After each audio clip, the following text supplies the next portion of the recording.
Mari kita berdoa. Bapa di surga, berkati kami dalam sore ini, lewat kebenaran yang kami dengarkan, yang kami pikirkan, kiranya Roh Kudus menolong kami supaya kami mampu menerima, memahami, menjadi pertimbangan untuk kehidupan kami berumah tangga juga dalam pelayanan kami. Berkati ini saat ini untuk kami, di dalam nama Yesus kami berdoa dan bersyukur. Amin. Selamat sore Bapak-bapak. Sore. Apa kabar? Baik. Ini kontemplasinya serius sekali ya. Ya saking seriusnya nggak selesai. Kalau yang nggak serius sudah selesai cepat itu. Dilanjutkan dengan yang lain. Apa itu bobo? Setera lah. Masih ada lagi yang belum hadir? Sudah semua. Udah tak lagi ya, kayak kuliah. Ya. Kuliah, ada yang kuliah. Pak saya kan. Pak Lewi yang ada. Pak Lewi lagi isi. Pak Lewi udah baru apa? Malam itu baru pulang. Pak Lewi udah. Begitulah orang Lewi. Ya. Itu orang yang dipukul penyamun dilewatinya gitu aja kan. Kan salah satu tuh orang Lewi. Ibu. Oke, baik. Nah Bapak Ibu, ini Pak Melki ini kasih tugas untuk saya lagi nih. Kita bicara tentang uang. Kayaknya sudah berapa kali saya kapal sini tidak ada tentang uang. Mungkin karena itu juga uangnya kurang. Nah, sore ini kita mau bicara sedikit ini bicara tentang uang ini sesuatu yang sensitif. Ya Bapak Ibu, saya mau kita interaksi sebentar. Menurut Bapak Ibu uang itu netral atau uang itu sesuatu? Uang itu netral atau dia sesuatu? Bisa disebut netral. Bisa disebut netral. Umumnya netral. Netral? Oke. Ya Bu?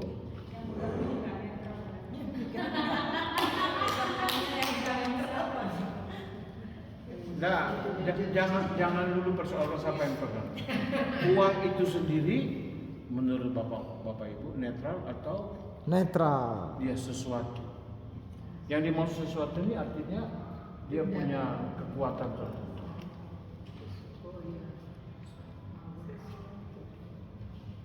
Bagaimana? Netral. Oke, saya harus mulai dari sini. Uang itu tidak netral. Uang itu sesuatu.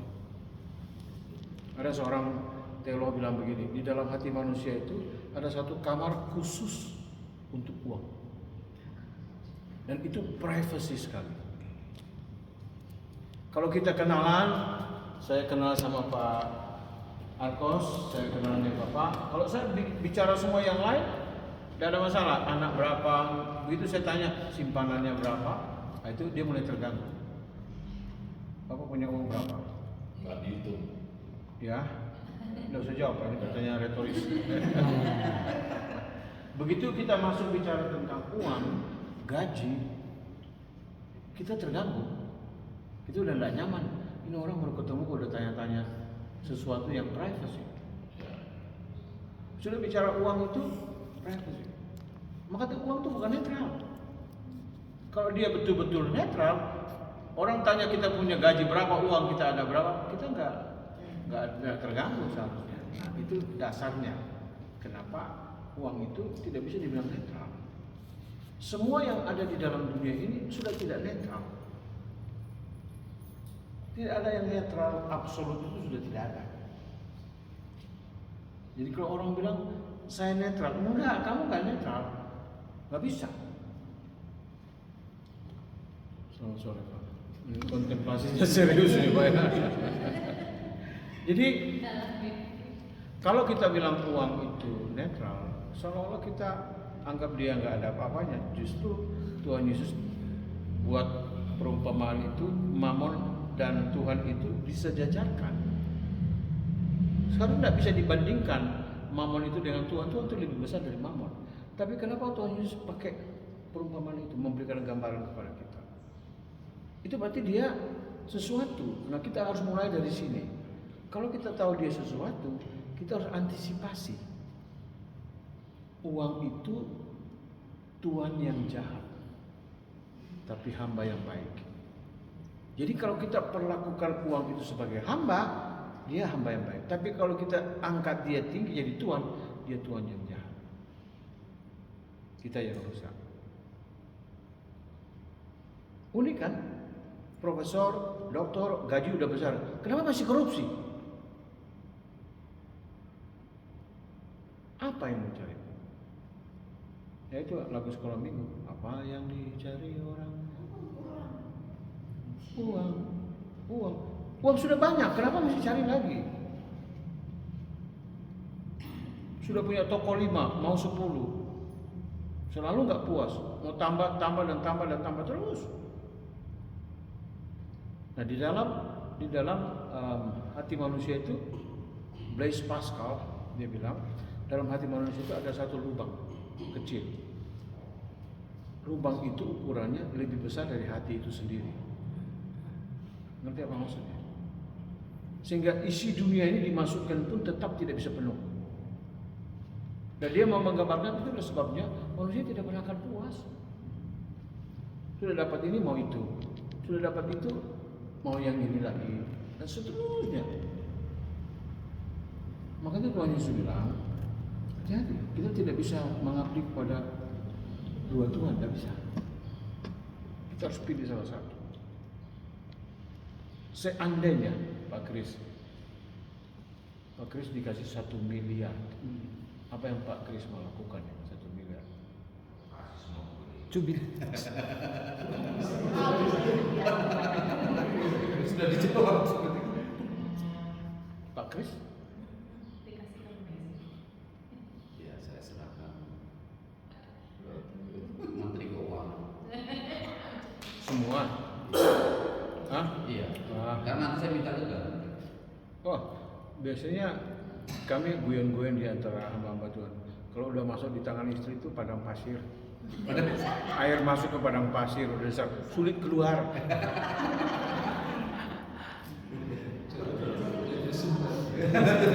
Oh, kan? Istilahnya padang pasir. Air udah ditaruh, udah serak, udah tuh selesai tuh. Tapi kan kalau kita bicara seperti begini kan kita bicara yang ideal. Oh, saya serahkan semua kepada bendahara. Betul kan? Bapak-bapak. Betul Pak. Pak Indra ya. Nah, itu dia. Masih gereja semua. Berada yang baik.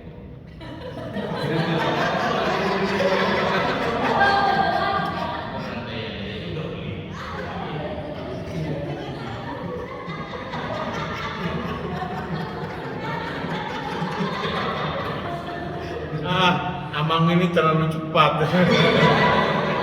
Ini berarti kontemplasinya mantap ini. Ya betul juga, baru berandai-andai aja udah pelit.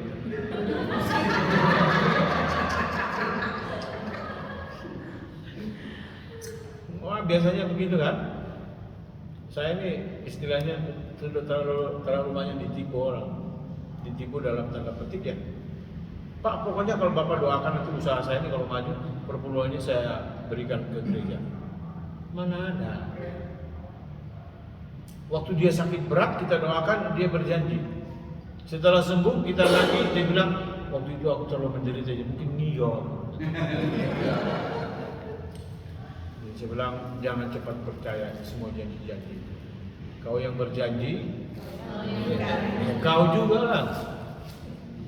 Jadi uang ini sesuatu banget, maka memang harus mendapat ruang untuk kita pikirkan, pertimbangkan bersama. Ini saya belum tanya nih Bapak Ibu punya gaji di gereja berapa ya? Saya biasa diundang khotbah keliling gereja. Saya bilang terus terang di gereja keliling. Saya mau tahu gereja Anda ini sehat atau tidak. Itu dari laporan keuangannya. Dari laporan keuangannya akan tahu ini gereja sehat atau tidak. Di gereja itu ada 3 pengusaha dan punya pabrik. Tidak pernah dalam laporan keuangan itu perpuluhannya sekian ratus juta. Keuntungannya di Surabaya itu ada seorang pengusaha tambang bara. Sebulan dia bisa dapat 40 miliar. Logikanya gerejanya harusnya tiap bulan ada masuk 4 miliar. Ku tengok gak ada itu. Jangan ditanya kalau soal pemberian ini. Itu sensitif itu. Bisa jadi masalah. Nah, singkat cerita gereja itu akhirnya ada hamba Tuhan muda yang melayani di situ. Kelas ini pengusaha ini dengan pendetanya, dia ajak hamba Tuhan, kau digaji berapa sini? Saya kasih 10 kali lebih banyak dari ini. Keluar, kita bikin gereja sendiri. Keluar, bikin gereja sendiri. Money talk, uang bicara. Tapi kan kita juga nggak bisa melayani tanpa uang. Perlu uang. Nah, pokoknya beriman. Nggak bisa saudara naik pesawat sampai di airport lalu bilang saya datang mau ke sini. Mana tiketnya? Iman. Ini orang gila dipanggil security. Kau tahan ini. Nggak mungkin begitu. Nah, bagaimana kita menyeimbangkan ini? Antara beriman, antara kita perlu uang, tapi juga kita harus memanage dia dengan baik. Tadi saya kuliah dengan beliau. Masih banyak gereja itu masih di padang gurun. Ada gereja yang sudah masuk tanah Kanaan, tinggal menikmati susu dan madu. Ada yang masih berjuang. Penderitaan. Dia hidup dari hari ke hari. Belum tentu besok makan. Kalau ada makan bersyukur. Tapi itu bertahun-tahun modelnya kayak gitu. Nah ini bagaimana ini? Nah sore ini kita mau lihat tujuan dari sesi ini. Ini membangun fondasi teologis yang benar tentang uang dan kepemilikan sebagai landasan sikap hati. Jadi kita mau kembali lagi mengingat. Mungkin Bapak Ibu sudah tahu, tapi mungkin izinkan saya untuk mengingatkan bagaimana seharusnya. Yang kedua, memberikan pemahaman praktis tentang prinsip-prinsip Alkitabiah dalam mengelola keuangan keluarga, anggaran, hutang, tabungan, investasi. Kalau kita hidup di Amerika, waktu saya di Amerika dengan istri kami berdua berbeda. Istri saya orang tuanya pengusaha, saya orang tua saya guru, pegawai negeri. Jadi berkaitan dengan manajemen keuangan pasti berbeda lah ya. Pergi ke Amerika kalau saudara beli cash dicurigai, harus kredit. Jadi banyak ditawarin kartu kredit. Jadi kita belanja itu pakai kartu kredit. Belanja dulu, bayarnya belakangan. Jadi termakan iklan, main gosok gesek kartu. Nanti tiap bulan baru gosok kepala. Banyak kali utang. Nah istri saya nggak biasa begitu di rumahnya. Saya juga nggak biasa, tapi dipaksa oleh sistem situasi di situ. Nah, bagaimana caranya? Nah, sekarang anak saya di sana, dia 1 tahun kerja sudah bisa beli mobil baru. Hebat kali kau ya, apa punya bekas. Sudah hebat kamu. Sekarang sudah ganti lagi mobil. Nah di Amerika itu asal saudara punya pekerjaan yang baik, bisa beli mobil. Ya semua sistemnya kredit. Kita di Indonesia kan beda lagi kan. Nah, maka hal-hal yang praktis ini bagaimana tentang hutang, tabungan, investasi dan lain sebagainya. Ya puji Tuhan lah sekarang ini ada BPJS kan. Kalau enggak banyak hamba Tuhan mati cepat karena tidak bisa ke rumah sakit. Ada yang tidak mau ke rumah sakit bukan karena tidak mau ke rumah sakit, memang nggak ada duit, tidak mau membebani jemaat. jemaatku udah kecil, aku sakit pula. Kalau masuk rumah sakit ini berapa ini? Sekarang kalau tidak ada BPJS kan mahal sekali. Saya juga tidak mengerti. Apalagi kalau pakai BPJS itu urusannya panjang. Dan kalau BPJS hanya 3 hari dirawat, hari keempat harus pulang. Wah, puji Tuhan ini sudah sembuh. Bukan, itu jatahnya BPJS yang 3 hari pulang, hari keempat pulang. Mau pulih benar atau pulih belum benar harus pulang, kan gitu.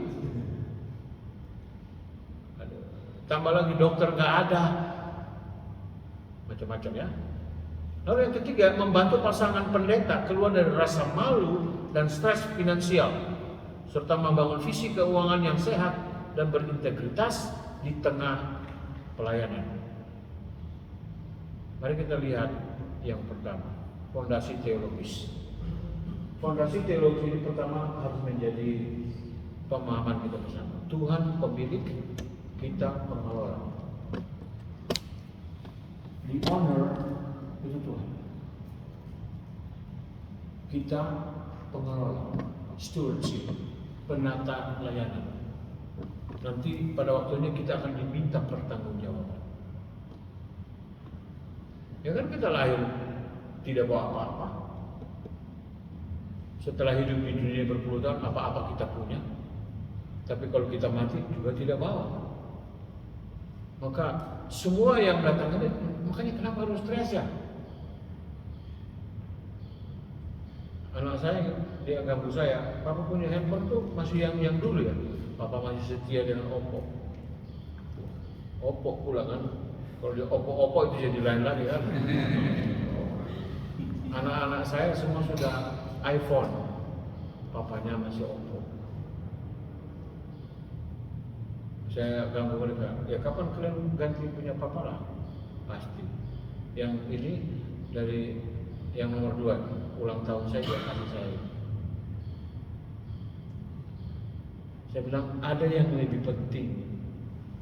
Kalau ini dia masih bisa dipakai, ya kenapa nggak? Saya punya handphone ini sekarang ini, mungkin saya akan ubah namanya Oppo kekekalan.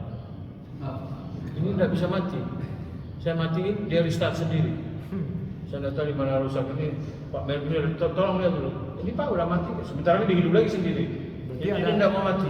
Ada Oppo-Opponya berarti. Saya khawatir itu Pak. Saya khawatir. Siapa yang kasih masuk Oppo di sini? Jadi kalau malam tidur saya tinggal pakai mode pesawat supaya tidak diganggu. Tapi dia nyala terus. Ini handphone apa? Lalu ada yang saya tanya, kamu tahu Lena? Oh iya sekarang begitu katanya dari pabrikan mereka setting seperti begitu. Ini handphone tidak mati-mati.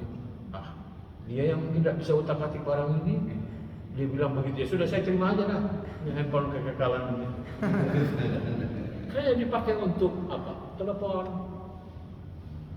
untuk komunikasi kan? Hanya itu aja. Ya kalau nanti pakai iPhone mahal-mahal juga, kalau kita tidak bisa pakai maksimal juga buang-buang berbazir. Handphonenya iPhone, masih minta pulsa. Gimana itu? Jual aja handphone kau, beli handphone murah, isi pulsa 10 juta, itu sampai mati kau ngomong. Ini bergaya handphone mahal, masih minta pulsa. Nah, di sini tidak ada, di tempat lain banyak. Maka kita harus mulai dari sini. Tuhan pemilik, dia punya semua. Kita steward. Jadi apa yang dipercayakan, ya dikerjakan itu kan. Ya tapi kalau tanya dalam hati sih, mau juga sih pakai iPhone juga sih. Jadi kadang masih bilang, ini masih bungsu, masih kuliah, masih banyak pengeluaran. Saya bisa saja egois. Saya penuhi semua gadget ini semua saya ganti. Tapi nggak bisa. Saya ambil uang pensiun saya dari apa itu jam sostek ya BPJS itu ada uang pensiun itu habis pas untuk bayar dia punya semesteran. Jadi kalau semester pendek akselerasi di UPH itu 8 juta 9 juta, full semesternya itu 20 juta. Kaya saya ini. Jadi tiap semester 20 juta. 1 tahun harus disiapkan kurang lebih 50 juta. Tapi sudah tahun yang ketiga bisa jalan, entah bagaimana caranya. Rumah kontrak. Ada yang ganggu saya, Pak sudah setua ini tidak punya rumah sendiri. Bapak sudah siapkan di surga. Itu menghibur diri. Ya kalau ditanya mau juga. Nah, saya dari lembaga yang sebelumnya itu sebenarnya memang komitmen kita maksudnya sampai mati di situ. Nah di lembaga itu sudah disiapkan rumah, nggak pikir rumah, sampai mati di situ. Tapi tiba-tiba terjadi gejolak, saya harus keluar. Ya apa boleh buat, ini jalani. Day by day. Ini saya makin mengerti lagu itu, One Day at a Time. One day at a time. Itu ternyata bukan hanya lagu, lebih indah kalau dialami juga ya. Tapi ya masing-masing kita punya perjalanan beda-beda. Tapi saya mau mulai ini prinsip fondasi ini harus kita tahu. Tuhan pemilik, kita pengelola. Mazmur 24 ayat 1. Sama-sama baca. 1, 2, 3. Tuhan menguji segala seharusnya dan dunia serta yang dalam. Semua dia punya. Mau apa lagi sekarang? Kalau semua dia punya, lalu dia berikan beberapa hal kepada kita, itu berarti kita dipercaya. Anak itu jangan dilihat anak itu sebagai beban ya. Anak itu berkat. Asuh dia baik-baik. Yang namanya kalau dipercayakan berarti akan diminta pertanggungjawab. Saya kasih kamu anak 3. Bagaimana kamu membesarkan dia? Kenapa terjadi seperti itu? Bahkan mobil pun, kalau Tuhan kasih itu ada tujuannya, bukan semata-mata untuk kita nikmati sendiri. Saya pernah di Balikpapan, ada gereja Betani itu, termasuk yang besar di Balikpapan. Kalau saya ke sana ada satu jemaatnya, karena dia senang dengan khotbah saya. Jadi dia setiap kali ke Balikpapan, dia bilang, Bapak Balikpapan, Pak pakai aja mobil di rumah. Ah janganlah, Honda Civic. Ya kan tidak biasa gitu, saya biasa bawa Alphard. Tapi dia bilang Alphard yang kena kutu, EPV. Ada aja. Jadi dia bilang EPV itu Alphard yang kena kutu. Parah kali. Nah, sekarang disuruh bawa Honda Civic, ya saya takut lah. Bawaan saya kan bukan itu. Dia bilang, udahlah Pak, ini kan Tuhan punya. Bukan punya saya, ini Tuhan punya. Silakan Pak, pakai aja Pak. Bapak selama pelayanan di Balikpapan pakai ini aja. Waduh, saya bilang enggak. Dia paksa-paksa, saya tidak mau. Ada nggak mobil yang lain? Oh, Luxio, Bapak mau Luxio, Luxio aja. Kalau yang itu terlalu tinggi, Luxio aja. Oh, oke, pakai Luxio. Udahlah Pak, nggak usah rasa gimana. Ini Tuhan punya. Lalu saya bilang, kalau nanti saya pulang ke Batu, boleh nggak saya bawa? Kan Tuhan punya. Dia bingung mau jawab saya. Ini Tuhan punya Pak, pakai aja. Oke, saya bawa ke Batu ya. Dia bingung. Ya kalau udah sampai di situ, itu saya punya Pak. Tuhan titipin ke saya. Kalau di sini Bapak pakai boleh. Tapi kalau bawa pulang nggak boleh. Bagaimana? Memang Ibu Bex ini berkuasa sekali. Baru dia jalan Baru jalan, belum dia apa-apain udah jalan.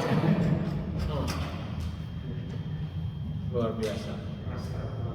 Nah, maka kita perlu memperhatikan ada beberapa hal di sini paradigma kepemilikan. Kesalahan umum, menganggap gaji atau uang adalah milik saya yang harus saya bagi sedikit untuk Tuhan.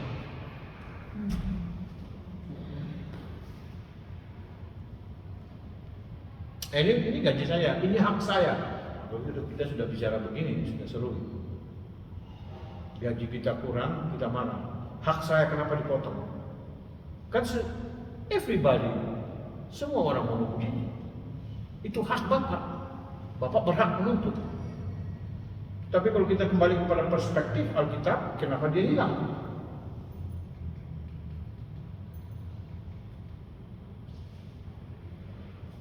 Memang sering terjadi. Ini perspektif. Saya pikir kita banyak kali stres soal ini karena perspektif kita keliru. Tapi kalau coba kita berpikir, semua kan Tuhan punya, kita harus mengelola, mungkin sedikit rilis dari semua pressure, tekanan. Kalau Tuhan kasih, ya bersyukur, dan kalau Tuhan tidak kasih, ya berarti belum waktunya. Baru menghayalkannya udah kikir, ya, betul Pak. Belum kejadian ini. 2 orang berkelahi sampai berdarah-darah, polisi datang. Apa yang terjadi ini? Soal pembagian uang. Padahal itu pun masih andai-andai. Belum masih andai-andai udah berkelahi mereka. Apalagi kalau uang beneran. Ini yang pertama. Jadi ini kesalahan umum. Seolah-olah kita yang pemilik. Ya, kita ini steward, penata. Lalu kebenaran kita punya semua yang kita miliki, termasuk gaji, rumah, bakat, 100% milik Tuhan. Kita adalah manajer, steward, yang diberi tanggung jawab untuk mengelola miliknya. Aplikasinya apa? Seorang manajer tidak boleh berkata ini uang saya, ini uang perusahaan yang dipercayakan kepada saya. Bagaimana cara terbaik menggunakannya sesuai kehendak pemilikan?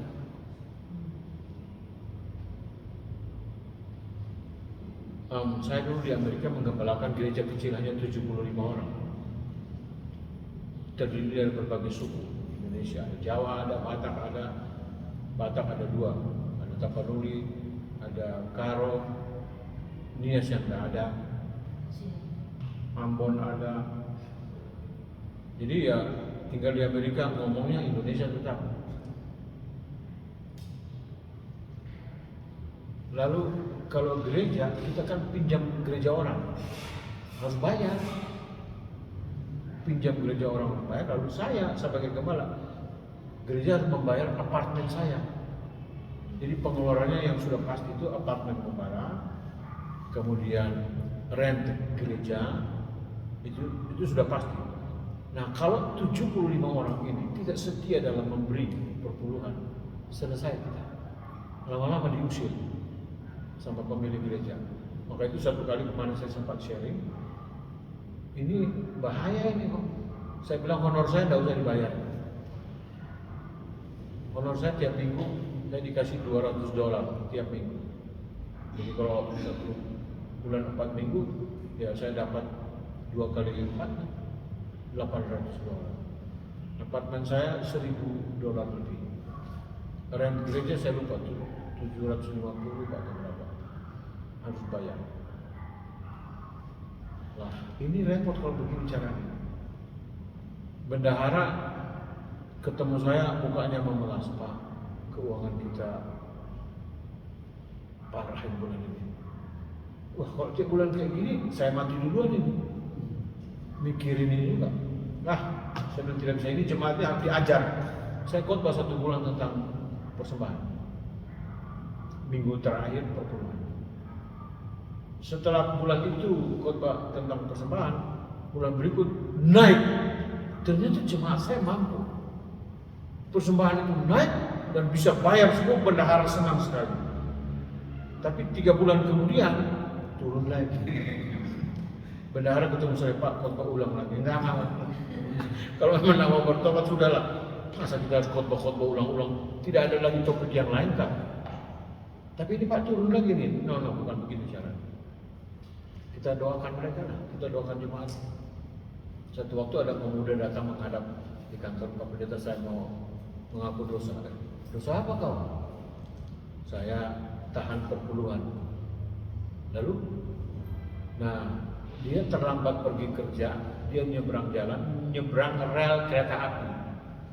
Di Amerika nggak boleh. Ada CCTV, kena denda. Dendanya 2 kali perpuluhannya.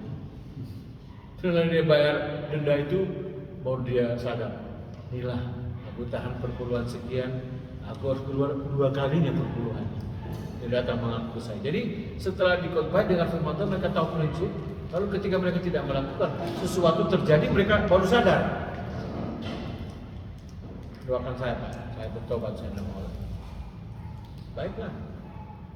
Yang bagian seksi ibadah cewek itu juga tahan perpuluhan.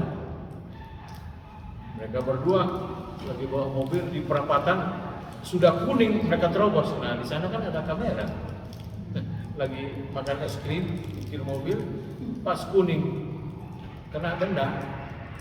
Itu kan direkam plat nomor depan dengan orangnya, plat nomor belakang. Itu di sana kameranya buka belakang. Lalu dikirim ke alamat rumahnya, kamu melanggar, kamu kena denda sekian dolar. Datang sama mengaku, Pak, aku minta ampun. Ada apa? Ceritalah. Saya tanya, mana fotonya? Aku tengok itu pasti fotonya bagus ya, lagi makan nasi kering. Kamera. Jadi dari situ saya akhirnya sekali khotbah, selanjutnya kamu tidak kerjakan, Tuhan akan intervensi. Bagaimana menolong kamu supaya ada dalam garis. Maka itu Bapak Ibu jangan khawatir. Kalau kebenaran sudah diberitakan, selanjutnya kebenaran itu akan berinteraksi dengan kehidupan mereka secara praktis setiap hari. Itu yang terjadi. Kalau kemarin saya sharing wali kota pertama Gunung Sitoli, Martinus Lasem.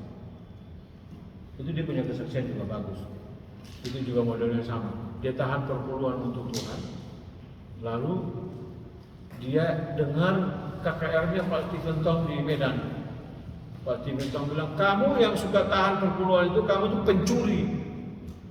pencuri uangnya Tuhan. Ya, hanya dengan kata itu, hari Senin dia ke kantor gereja, pergi mengaku dosa aku, Tuhan kata pencuri, Pak. Siapa yang tangkap kau? Pak Tiventong. Jadi aku mau setia memberi perpuluhan. Ya, kalau gereja saya dulu itu kan ada kartunya, ada kartu perpuluhan. Dia minta lah kartunya. Jadi macam-macam cara Tuhan.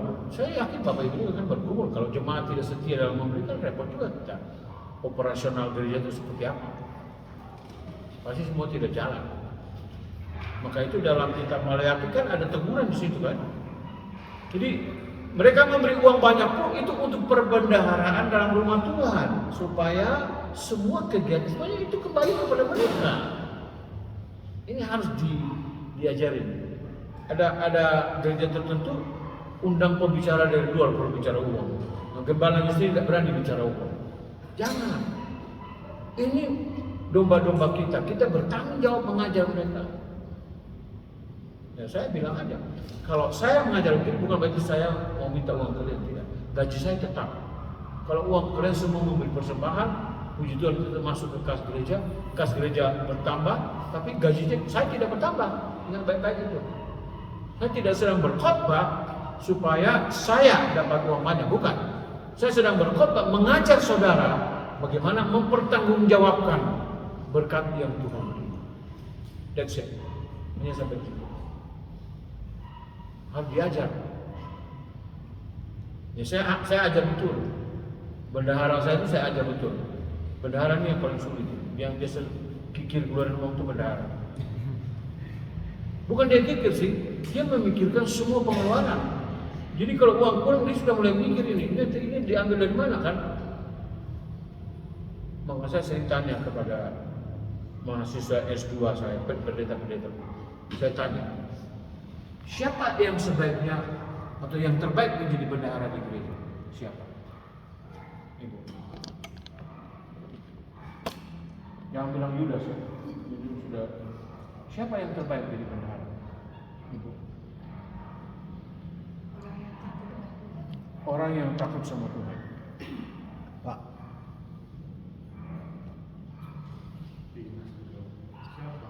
Iya siapa? Siapa saya? Takut akan Tuhan.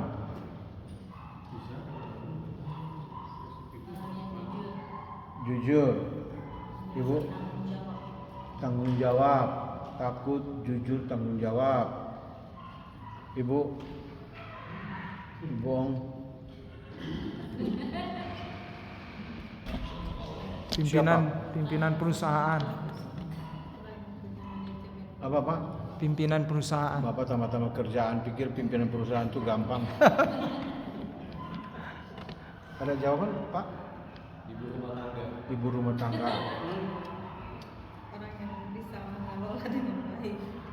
bisa mengelola baik, bertanggung jawab tadi Ibu ya. Yang setia memberi keperluan.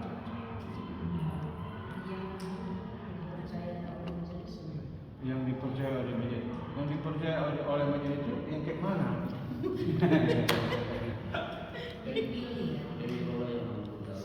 Iya, siapa dia?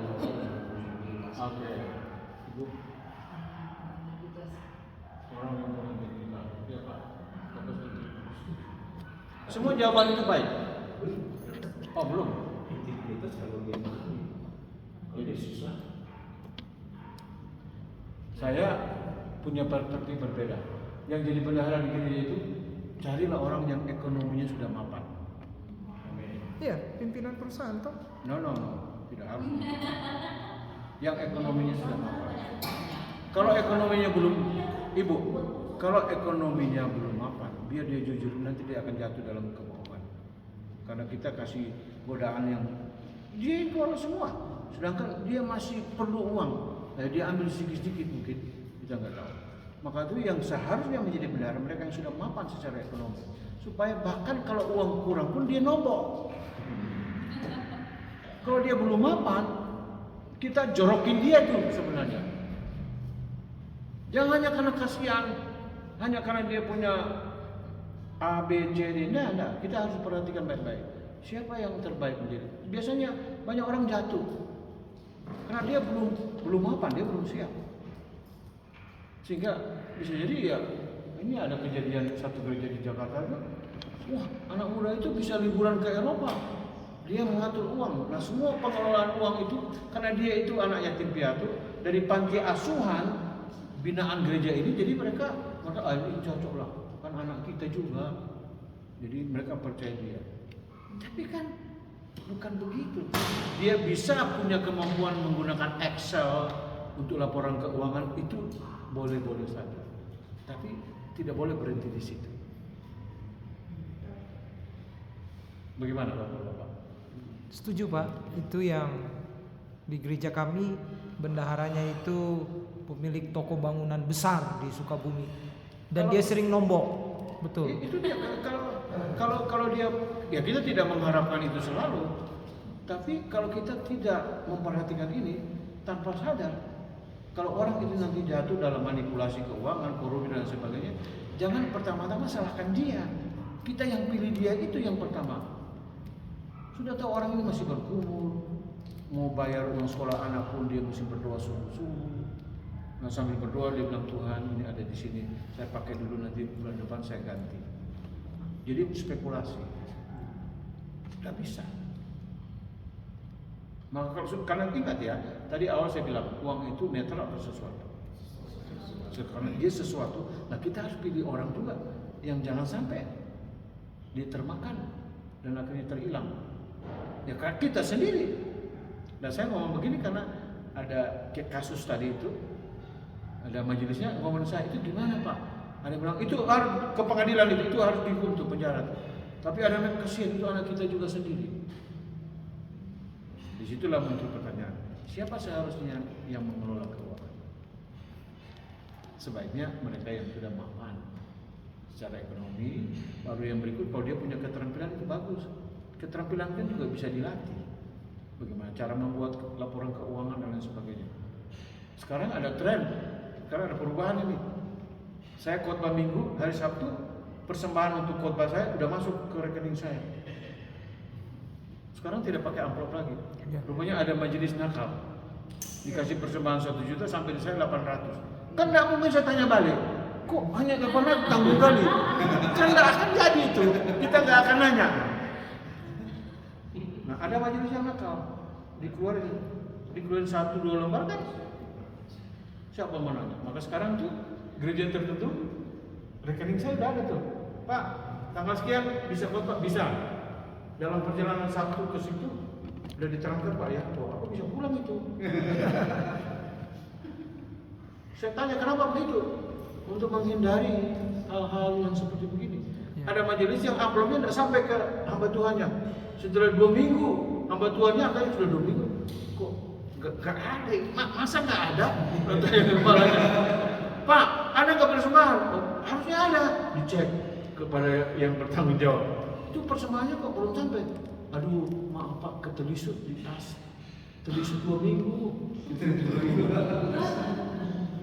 Ini baru kemarin saya ke satu gereja di Jakarta, keputusan sinode mereka, rekening diberitahu, jadi langsung habis khotbah langsung ditransfer. Bagus, ini untuk menghindari. Kita kan tidak tahu majelis ini seperti apa ini semua ini. Sudah sungguh-sungguh bertobatkah? Atau masih setengah-setengah? Bagus, ini antisipasi yang baik. Daripada jorokin jemaat sendiri, majelis sendiri. Mau saya kasih satu contoh lagi di Siantar. GPIB di Siantar. Itu heboh juga tuh. Ada majelis, dia nggak bertugas hidup persembahan, tapi dia selalu menawarkan diri. Nah kalau minggu pertama itu kan biasanya banyak amplop keluar. Sambil ambil amplop itu dia kasih jatuh, dia kasih masuk di bawah. Jadi mejanya ada kain gini kan, dia kasih masuk amplop itu di bawah. Dan semua sudah selesai, semua sudah pergi, baru dia pura-pura saya mau bersihkan dulu gereja. Kumpulin amplop. Kemudian udah ada pintar pasang CCTV. Akhirnya ketahuan, kesian juga. Ada juga gitu. Uang di gereja.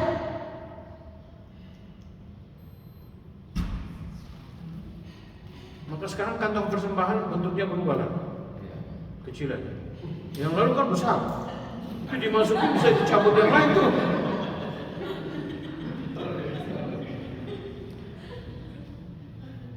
Modus macam-macam. Maka itu uang tidak netral loh, itu sesuatu loh, menggoda itu. Banyak orang, maka dia bilang enggak ada mungkin. Taruh uang di sini, hamburan uang di sini lalu kita pergi coba. Pulang masih ada nggak?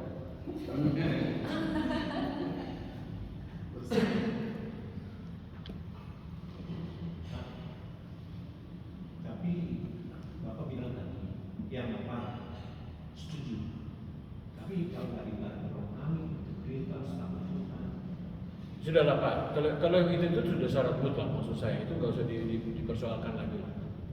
Masa kamu yang sendiri pilih orang yang belum bertobat lalu harus gitu? Enggak, maksud saya di situ.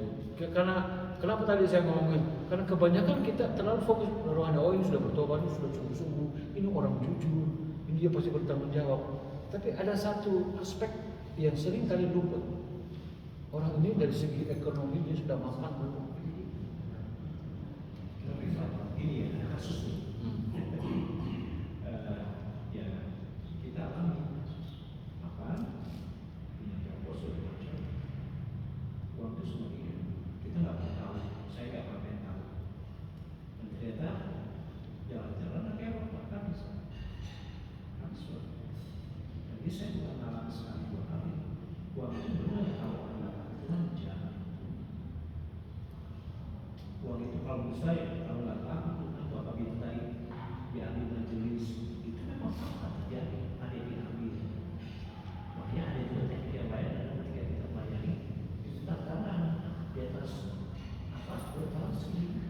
Kata yang saya pernah itu berapa uang itu tapi itu makan itu lama dari bawah terus tapi tetap Ya, kalau kasusnya seperti itu berarti kita mesti memprotek orang itu dari sisi kehidupan rohani. Nah biasanya ya kita masih manusia.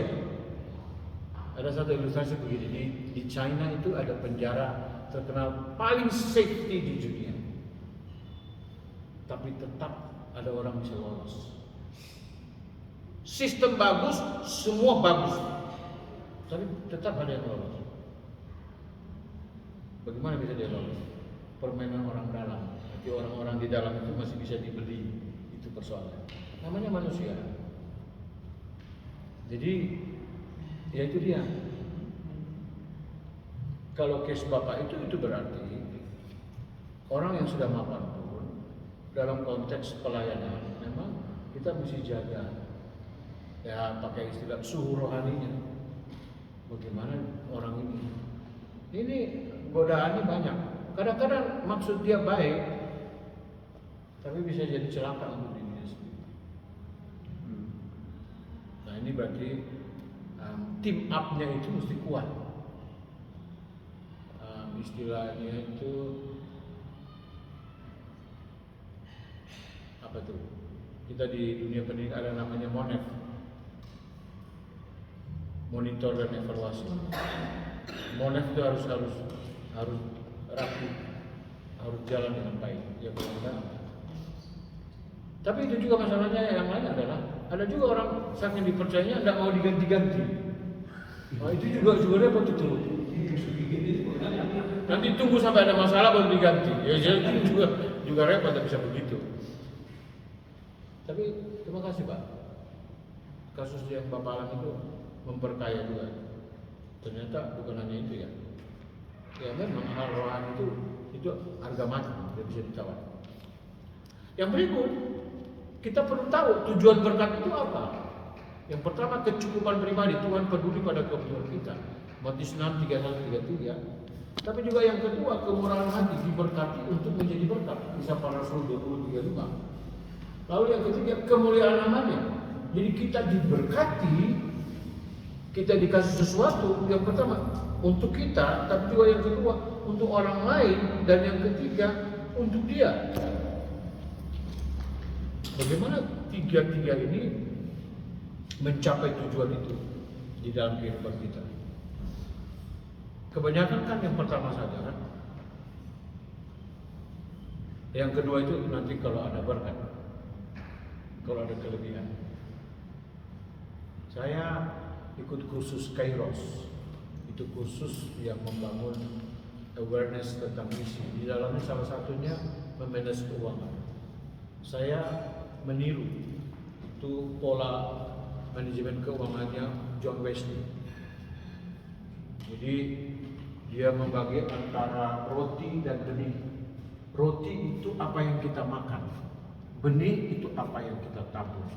Jadi kalau saya terima gaji misalnya 1 juta, kebutuhan makan minum saya 750, berarti 750 itu roti.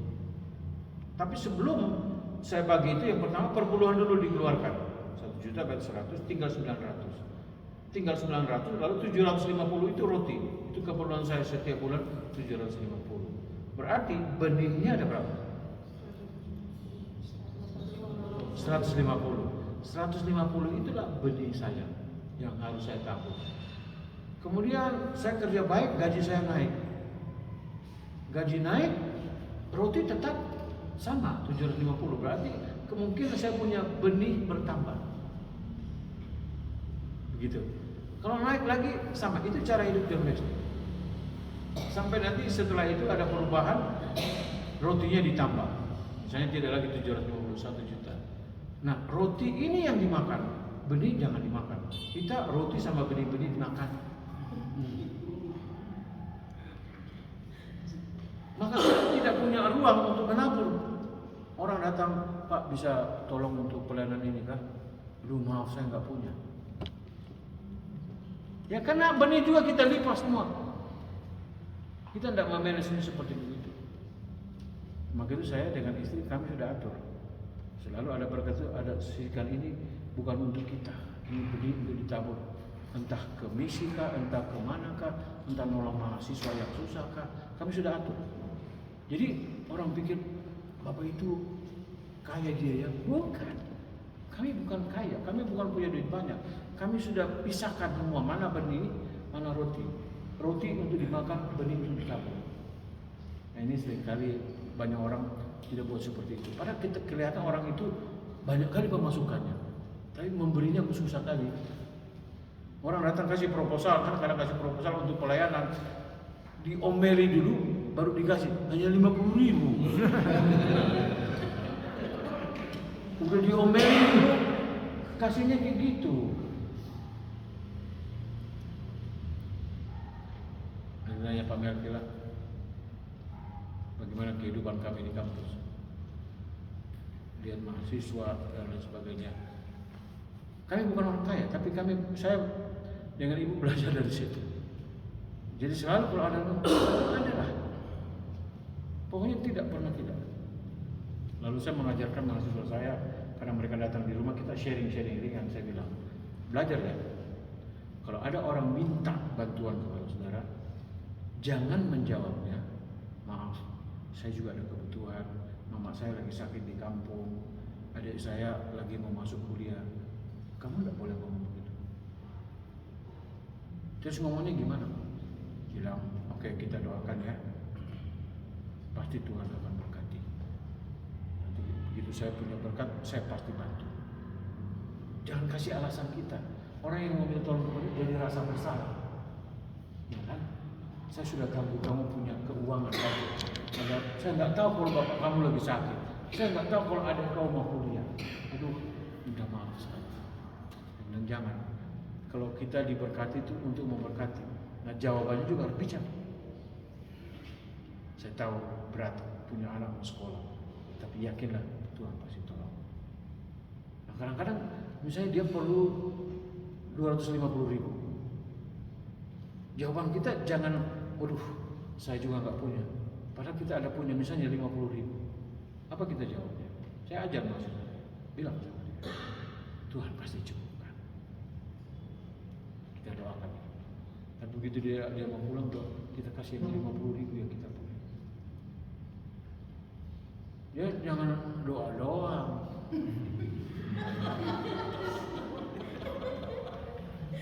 Ada teman saya, anak saya masuk rumah sakit karena pendarahan di otak. Anak saya yang bungsu itu pendarahan di otak, lumpuh semua. Bukan stroke. Ada satu teman hamba Tuhan telepon saya, Pak, berapa biayanya Pak? Saya pikir dia ngomong dia mau bantu. Saya sudah jelaskan semua biayanya. Oke, saya doakan ya. Kalau gitu nggak usah lah, aku bisa doa sendiri. Gak enak aku dengar gitu ya. Udah serius kan? Oh puji Tuhan, saya mau bantu. Ujungnya baik, nanti saya doakan. Kita doanya senyum-senyum aja. Ya bagus juga. Tapi dalam kondisi itu kan kita harap ada bantuan nyata begitu ya. Iya Bu ya. Ada tindakan lah, jangan ngomong doang. Kalau berdoa mah aku juga bisa berdoa sendiri. Nah, itu saya mengajak kita mempertanggungjawabkan keuangan. Kalau tapi itu cara terbaik supaya kita tidak jadi orang kikir, tidak serakah. Cara terbaik hanya satu, memberi. Bukan soal jumlah ya, bukan soal jumlah. Tapi kita suka memberi, suka memberkati orang. Itu cukup. Yang biasa terjadi kita hitung, aduh, gak enak kalau beri begini nih, gak enak terus ya memang gak enak sampai selama-lamanya gak bisa. Mesti diatur sedemikian rupa. Karena ini ya, untuk kita, untuk orang lain, untuk memuliakan Tuhan. Itu hamba Tuhan luar biasa memberi. Saya harap kita semua dilihat jemaat, saya punya gembala itu murah hati sekali. Saya dulu di Amerika, begitu saya sampai, ada satu keluarga orang Karo, bapaknya Ginting, ibunya Taligan, jadi Karo, dua-dua Karo. Begitu saya sampai, mereka bertemu, kenalan, lalu ibunya bilang, Pak Pendeta, nanti keperluan Bapak tiap bulan, kamilah, keluarga kamilah. Jadi beras, gula, sabun, apa semua, mereka lah. Jadi setiap akhir bulan tuh, ibu pasti tanya saya, Pak Pendeta, masih ada? Masih. Ya kalau masih ada, nggak datang baru. Jadi saya juga belajar memberi. Jadi orang dari Indonesia baru datang, belum tahu di mana belanja, apa yang saya punya saya bagikan ke mereka. Ya gitu tanya, Pendeta udah habis, datang lagi yang baru, ya kan? Yang lama sudah jangan sampai busuk kan? Kita bagi terus, mengalir terus. Nah itu ibarat got kan? Kalau air itu mampet, bau lah. Harus terus mengalir. Saya pikir prinsip itu juga baik. Kita perlu membangun. Jadi ingat sekali lagi, bukan soal jumlah, tapi soal tindakan kita memberkati orang sedikit saja pun tidak apa-apa. Saya selama hidup saya dan pelayanan saya dan istri tindakan kami menurut saya yang besar adalah kami memberikan TV kami kepada pendeta di pedalaman. Saya pergi perayaan di pedalaman, ada pendeta gembala senior, astaga, Pak kita nonton berita dulu lah, TV-nya masih hitam putih pula. Lalu kalau mau bunyi secara itu ditepuk atasnya, baru gambarnya keluar. Sedih kali ya. Saya pulang, saya cerita sama istri saya, dia juga tersentuh hatinya. Lalu dia tanya, terus kita buat apa? TV kita dikasih aja. Terus kita nonton apa? Nanti ada Tuhan kasih. Kita bungkus, minta mahasiswa antar ke kampung. Kami senang sekali. Lalu ada ribu-ribu di DPR mereka. Undang lagi lah Pak Manafe itu. Mana tahu kita dapat TV lagi kan? Bukan begitu juga. Itu hanya satu kali, tidak terulang lagi. Itu hanya satu kali, itu momen satu kali saja, tidak terulang lagi.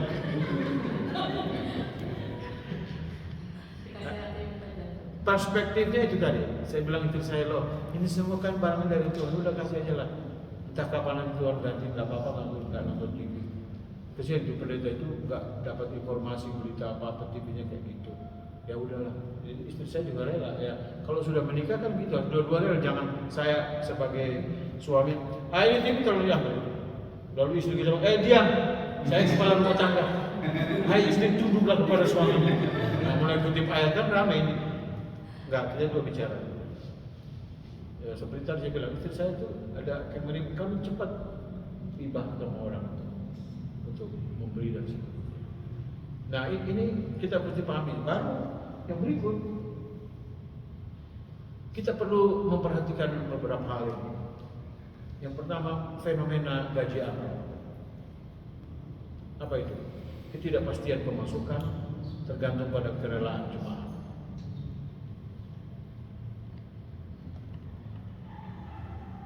Ini fenomena ini ya terus terang terjadi dalam kehidupan hamba Tuhan kan. Ya. Maka kebalikan yang kemarin saya bilang, ada yang bilang hamba Tuhan itu hidup dari persembahan jemaat.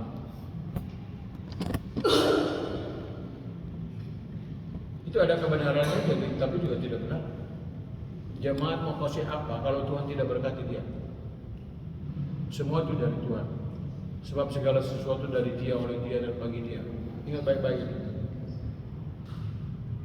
itu jalurnya, salurannya yang Tuhan buat sedemikian rupa. Saya kadang-kadang saya bukan kadang-kadang, seringkali saya ngomong, kalau Anda tidak mau memberi, Tuhan pakai yang lain. Saya tidak akan mengemis. Sekali saya minta Anda tidak mau, enggak apa-apa. Tiap saluran itu ada expirednya.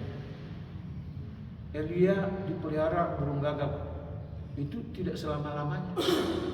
Ada waktunya selesai, ada waktu sungai kering, ada waktu gagak tidak lagi bawa makanan. Pindah, sekarang Tuhan pakai janda, saluran baru lagi, janda. Janda susah pula. Kenapa kayak gitu? Kenapa ada kisah itu di Alkitab? Sebenarnya Tuhan mau beritahu, setiap orang itu dipelihara Tuhan dengan cara yang unik, dan saluran-saluran ini banyak. Supaya apa? Kita tidak bergantung kepada satu saluran. Jangan sampai kita menyembah saluran yang satu ini, seolah-olah hidup kita hanya bergantung sama dia. Oh, Tuhan pateni dia. Nah, ini mati aja dulu. Kita terlalu bergantung sama dia, Tuhan ambil. Bukan dia, aku. Saya sudah lihat ini dalam kehidupan banyak orang percaya. Begitu kita bergantung pada sesuatu dia curi. Supaya hati kita tidak terikat ke situ. Dia ganti saluran yang baru. Maka seharusnya fresh kan. Dia saluran itu baru. Jadi jangan terlalu berharap sama hanya satu orang aja. Ini kan penyakit kita di gereja kadang-kadang. Ya domba tambun itu. Kalau domba tambun itu dari mimbar gitu. Nggak ada dia, kemana dia? Majelis dikasih kode, cek. Si itu di mana dia? Lalu dapat laporan, Pak, dia ke gereja yang di sana. Waduh, Silakan. salah satu sumber kita hilang. Nah ini juga penyebab kemudian Ini domba adu gembala ini. Kita berkelahi. Ya nggak usah lah. Kita tidak bergantung kepada satu orang dua orang, kita bergantung kepada Tuhan. Dan yang bikin rusak gereja yang begini-begini nih, yang merasa investor ini mengatur semua, sampai pengkhotbah pun diatur. Saya sudah pernah di blacklist satu gereja di Siantar. Tahu gara-gara apa? Saya nggak tahu kondisi gereja itu. Jadi saya berdoa, punya istri 2 tapi mau jadi majelis. Kalau istrinya 2, lalu jemaat istri berapa? Mau ada yang tersinggung. Padahal kasusnya dia, istri yang pertama itu cerai mati atau apa kan? Lalu dia menikah lagi, tersinggung.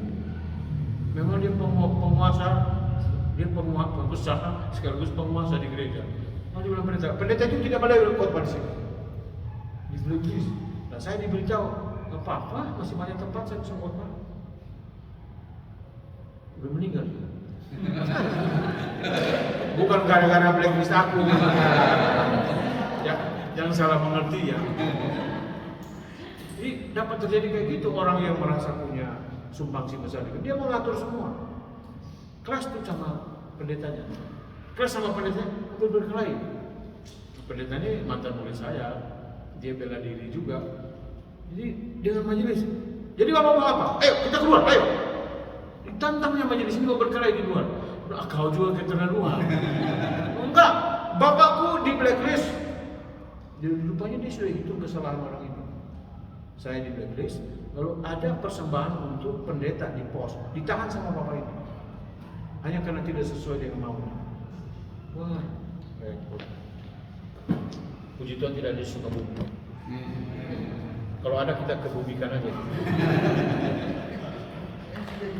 Yang kedua, tekanan harus memberi. Ini juga ada tekanan tersendiri, harus memberi. Dilema antara kebutuhan keluarga sendiri dan dorongan terus memberi kepada jemaat yang lebih susah atau acara gereja. Kan kita sering kutip tuh, berilah dengan sukarela. Banyak yang suka tapi nggak rela. Kadang-kadang kita menambah hukum Taurat sendiri, bikin stres sendiri. Nggak usah lah.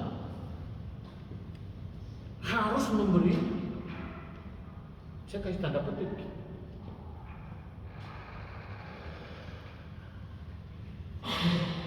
Kita juga punya keluarga, kita juga punya kebutuhan. Jangan terlalu mau berkorban seperti mau lebih dari Tuhan Yesus. Istri anak dikorbankan, uang belanja untuk anak, uang sekolahnya. Ini kamu kali ini akan ditegur di sekolah karena papa tidak beres sekolah, papa pakai untuk misi. Ini salah. Ngawur. Gak bisa begitu. Gaya hidup yang harus sederhana ini lain lagi nih, harus sederhana. Stigma bahwa pendeta kaya itu tidak rohani bisa menciptakan rasa bersalah saat ingin menabung atau membeli sesuatu yang berkualitas. Ya ini di sini ini ada kebenaran juga. Kalau jemaatnya semua hari Minggu ke gereja naik beca, naik ojek, ya pendeta jangan beli Alphard lah, tahan lah. Yang tertutup itu. Hah? Yang Alphard tertutup kan. Yang apa? Alphard tertutup.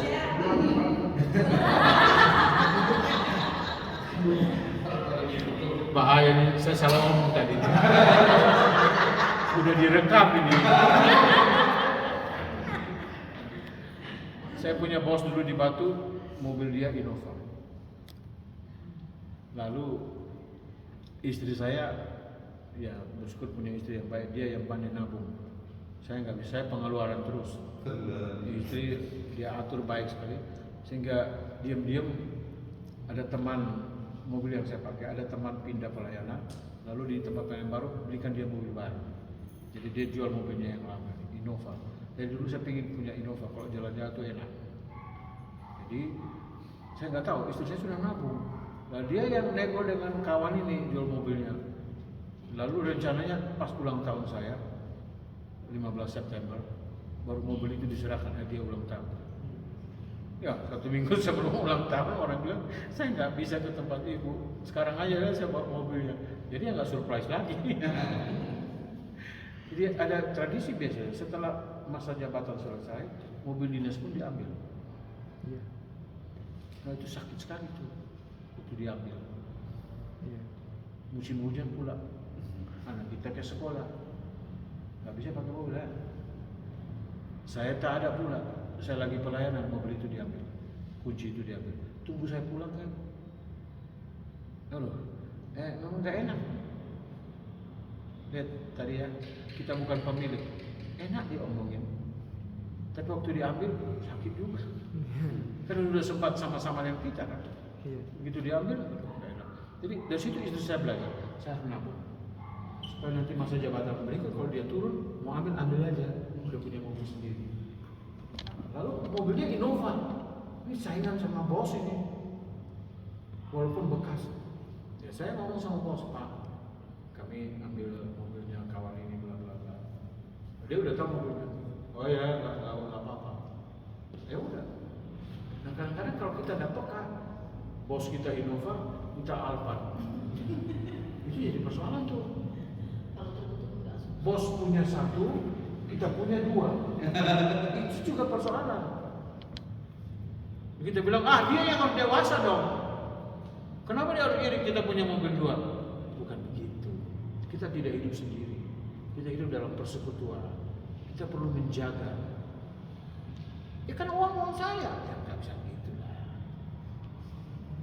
Kita jaga persekutuan itu. Ya maksud yang baik bisa jadi sandungan juga kalau kita tidak bisa menahan diri. Tahan diri kenapa sih? Nah ini yang terjadi di tempat kami itu ada dosen saya itu, senior saya itu 2 mobilnya. Tiap 5 tahun ganti mobil dia. Kita sampai mobilnya udah mati sendiri baru kita ganti. Tapi ada yang udah punya prinsip tiap 5 tahun ganti mobil. Hebat. Kebutuhan pendidikan anak, biaya sekolah yang terus naik versus pemasukan yang stagnan. Makanya banyak yang mau punya anak, tak mau lupa sekarang sekolah susah, cukup 1 aja lah. Ya saya kalau ngomong dari perspektif saya, waktu Tuhan memberikan anak, Tuhan tahu keperluan kita kalau punya anak. Orang tua dulu malah berpikirnya beda, banyak anak banyak rezeki. Sekarang banyak anak banyak susahnya, pusingnya kan. Kenapa bisa berpikir berbeda? Orang tua zaman dulu banyak anak banyak rezeki. Kita sekarang banyak anak banyak beban. Uang sekolah tambah mahal dan lain sebagainya. Tapi coba kita tengok ke belakang sebentar. Dari anak yang banyak itu, apa kerja orang tua? Lalu jadi apa anak-anak itu sekarang? Tuhan pelihara dengan cara yang ajaib. Ada anak-anak yang diberikan kepintaran sehingga dapat beasiswa. Enggak harus kita yang bayar. Bagaimana kita mengasuh anak, mendidik mereka dari kecil? Kalau mereka berprestasi, orang lain yang bayar, kita nggak bayar. Tapi ya itu kita kekhawatiran lebih besar daripada iman kita. Ini repot. Jaminan hari tua, tidak adanya tabungan pensiun yang memadai. Jadi sekarang tiap gereja punya aturan beda-beda. Ada gereja yang ada tabungan untuk hari tua, ada yang nggak ada pensiun. Pensiun nanti langsung di surga. Apalagi kalau upahmu besar di surga, selesai itu sudah. Nggak bisa diskusi lagi. Oke, saya lanjut. Berapa menit lagi? Oke, dari kemarin Pak Melki selalu begini tuh 5 menit itu, tapi saya lewat terus 10, 15. Oke, ya. Bagaimana Bu?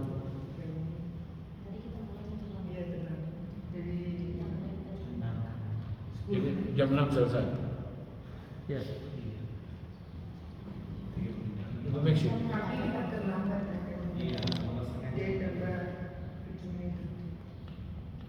Pas buka puasa lah selesai. Udah kalau begitu selesai aja udah. Ya. Jangan terus.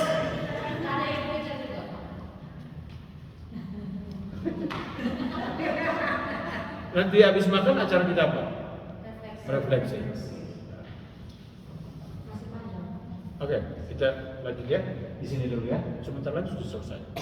Membangun anggaran keluarga, budgeting. Ini ada bagus ini. Ada 10-10-80 principle. The 10-10-80 principle. 10% ditabung, invest, bayar diri sendiri untuk masa depan. Ini termasuk dana darurat.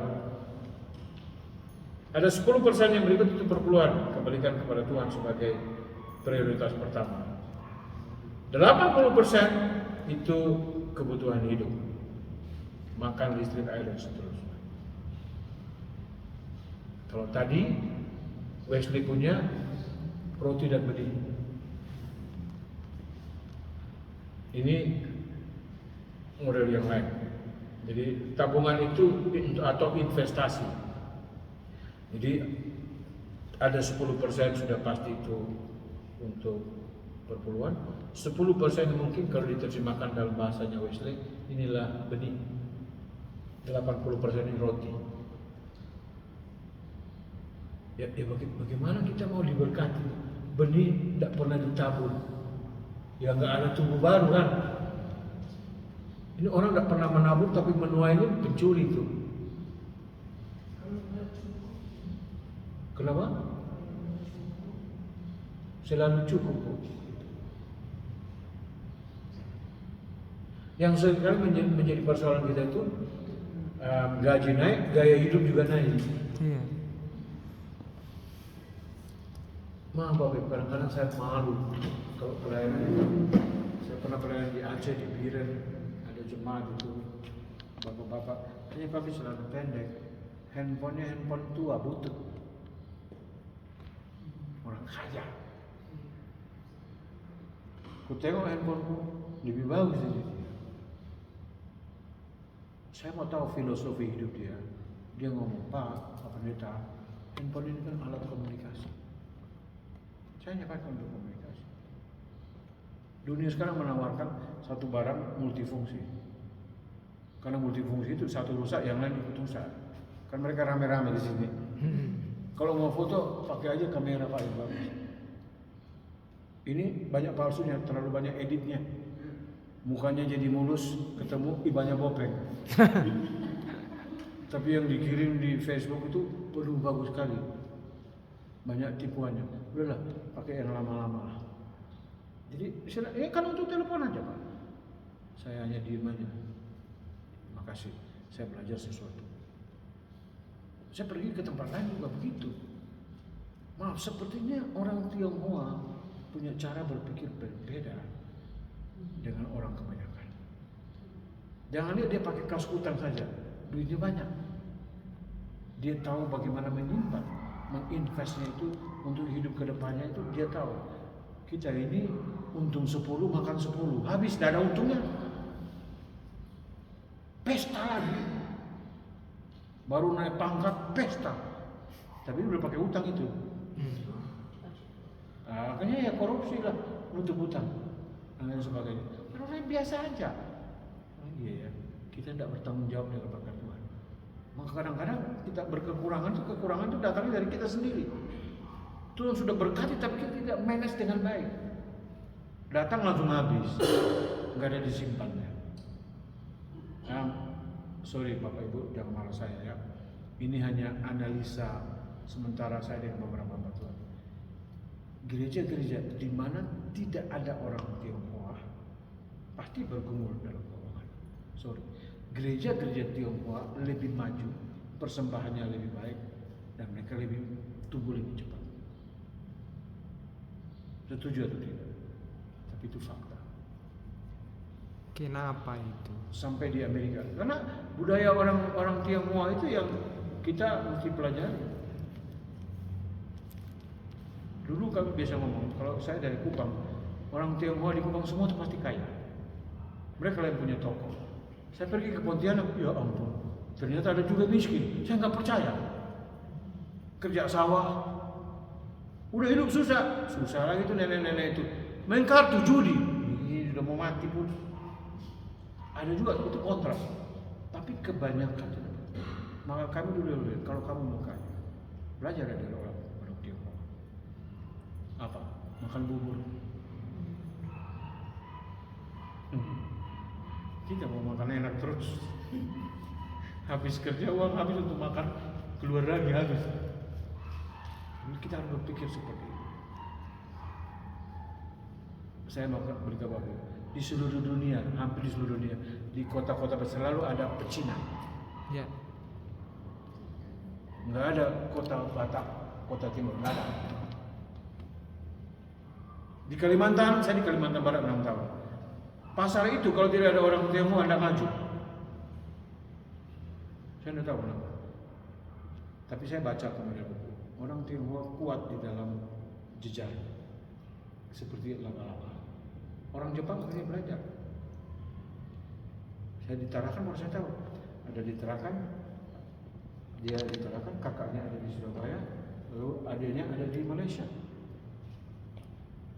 Cara berdagangnya gimana? Kakaknya di Surabaya kirim barang ke Tarakan, dia jual di Tarakan, dia jual lalu ke Malaysia.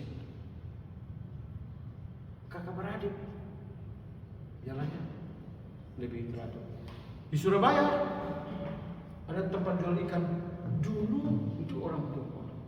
Jadi ambil dari laut langsung ke situ, itu mereka itu bersaudara semua tuh keluarga itu. Jual ikan selalu segar. Begitu mereka diusir, mereka bukan hanya jual, yang berbumi yang jual ikan sudah tidak bagus lagi.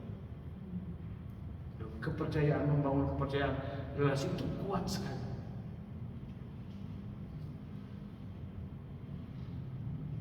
Kalau ada acara di gereja, beli air mineral dari mana? Jemaat yang jual, uangnya putar di dalam. Saling memberkati. Cara berpikir kita nggak perlu begitu. Gereja Tionghoa salah satu yang besar dan memikirkan itu GKY. GKY itu kan dari gereja Kristus, mangga besar. Mereka punya visi terlalu besar, tidak bisa lagi ditampung oleh gereja yang asal tadi. Lalu mereka bicara baik-baik, jadinya GKY. Mereka punya uang miliaran, udah sponsor banyak mahasiswa teologi di sekolah-sekolah teologi. Dari mana itu? Saya akhirnya beli buku. Saya sering khotbah di gereja-gereja Tionghoa. Saya belajar budaya Tionghoa. Makanya beberapa hal saya tahu. Saya mengerti kemudian. Saya kalau pergi pelayanan dulu turun dari pesawat, mereka jemput, mereka pasti ambil tas saya. Nah kita ini dibentuk di sekolah teologi ya, jangan ngebosi gitu ya. Hamba Tuhan harus rendah hati, nggak usah suruh orang mengatakan, nggak bisa. Dalam budaya Cina, hamba Tuhan itu guru, suhu itu dihormati, dihargai. Kalau kamu mengerjakan pekerjaan yang tidak kamu kerjakan, kamu melecehkan jabatan kamu sendiri. Tadinya ada yang mengajarin saya, orang Tionghoa itu merasa diberkati sekali kalau dia bisa melayani hamba Tuhan, bantu angkat tas. Dia bisa ajak makan, itu dia senang sekali, jangan tolak. Makanya jadinya begini. Baru saya ngerti. Nah kita kan mesti tahu. Kita sudah biasa cuci piring sendiri, habis makan kita cuci piring. Kita melecehkan tugas kita sebagai hamba Tuhan. Karena di mata mereka itu, makanya tidak ada gereja Chinese Tionghoa yang pendeta itu masih muda-muda, tidak ada. Kamu jadi vikaris lama dulu, sudah rambut putih nabal. Rambut putih itu bagi orang Tionghoa sesuatu banget. Jadi jangan dicap, biarin aja. Saya nggak tahu, tapi itulah kebudayaan itu ada yang baik, ada yang tidak baik. Tapi yang baik ini kan kenapa kita harus tolak itu? Dan itu terbukti. Saya kalau ke gerejanya Pak Sifatto kadang-kadang bisa gereja besar begini, kita pikir hanya Amerika, Indonesia juga bisa. Pak Tong memulai itu dengan persembahannya sendiri. Rumah di Malang dia jual 1 miliar kalau nggak salah untuk membangun itu. Sebelum jemaahnya dia sendiri mulai. Itu prinsip. Saya bilang aduh, gimana kita ini?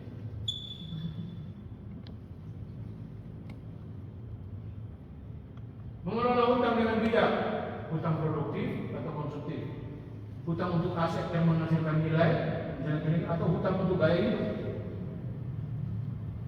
Ada yang berhutang untuk beli handphone, ada yang berhutang untuk beli laptop. Ya boleh-boleh aja, tapi juga harus diperhitungkan baik-baik. Prinsip Roma 13:8, jangan kamu berhutang apa-apa kepada siapapun juga, tapi hendaklah kamu saling mengasihi. Konteksnya adalah hidup dalam hutang yang membebani. Ini bukan soal pinjaman bisnis. Kalau kita pinjam untuk bisnis itu lain lagi, tidak boleh disamakan. Lalu strategi keluar dari hutang, metode snowball. Lunasi hutang terkecil dulu untuk motivasi, atau avalanche, lunasi hutang dengan bunga tertinggi dulu.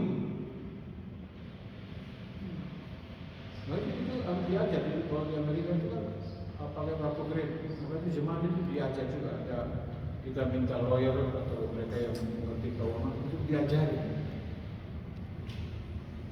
Di sana kalau bad credit, kalau dia terlambat bayar kredit itu namanya bad credit. Itu dia masih bisa dapat kartu kredit tapi bunganya tinggi.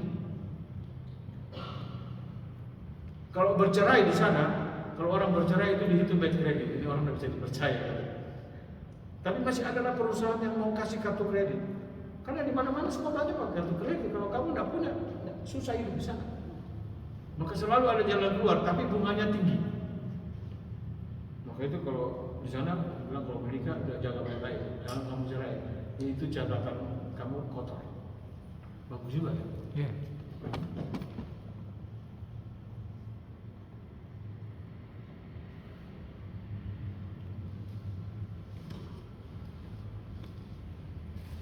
Perencanaan masa depan, tabungan dan investasi, dana pendidikan anak, mulai dari kecil konsisten, dana pensiun, investasi jangka panjang, reksadana, deposito. Ini yang begini istri saya urus, saya tak urus. Jadi kita atur, makanya itu ada berkat, saya tinggal masukkan ke pos bendahara aja. Nanti dia yang kelola. Dan makanya di rumah tangga itu seperti apapun istri tetap pengelola keuangan yang baik. Bapak nanti cepat habis. Ibu-ibu yang bisa tahan, betul Bu ya? Ya kadang-kadang dia juga sih. Pas dia nggak ada, dia pinjam duit kita. Pas kita tagih dia bilang untuk kau dan anak-anak. Tapi coba kita yang pinjam ditagih sampai balik. Kenapa ibu tahu? Pengalaman kan? Ya nggak tahu ya, tapi memang begitu. Di mana-mana begitu. Ibu-ibu berhutang kepada suami nagih, selesai. Saya pakai untuk kamu dan anak-anak. Ya artinya nggak usah nagih lah. Jadi kalau kasih pinjam ke istri, jangan harap kembali. Relakan saja. Kalau dipaksa berkelahi kita, udahlah relakan. Tapi kalau kita pinjam dia akan tagih terus. Bahkan mungkin sebelum napas terakhir. Hutang kembali.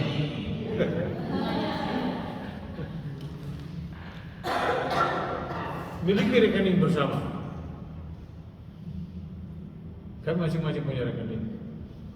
Tapi saya tahu PIN dia tahu PIN saya. Yang susahnya kalau tidak saling tahu. Satu mati, mana repot itu uang di bank mau ambil gimana? Harus prosedur hukum banyak sekali. Apa salahnya kita sama-sama kan? Udahlah. Jadi kadang bayar, tinggal kasih aja dompetnya. Bayar. Udah tahu dia PIN kita. Bagaimana Pak? Apa arpas? Ibu PIN-nya sama Bu? Masing-masing punya sendiri ya?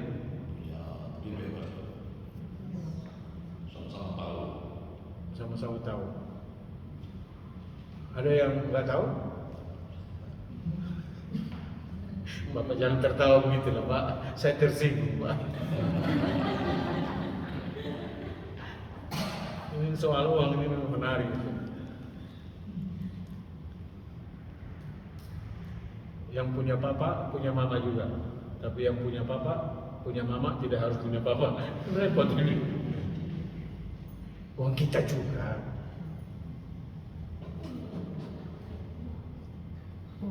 Oh, ada. Kenapa Pak?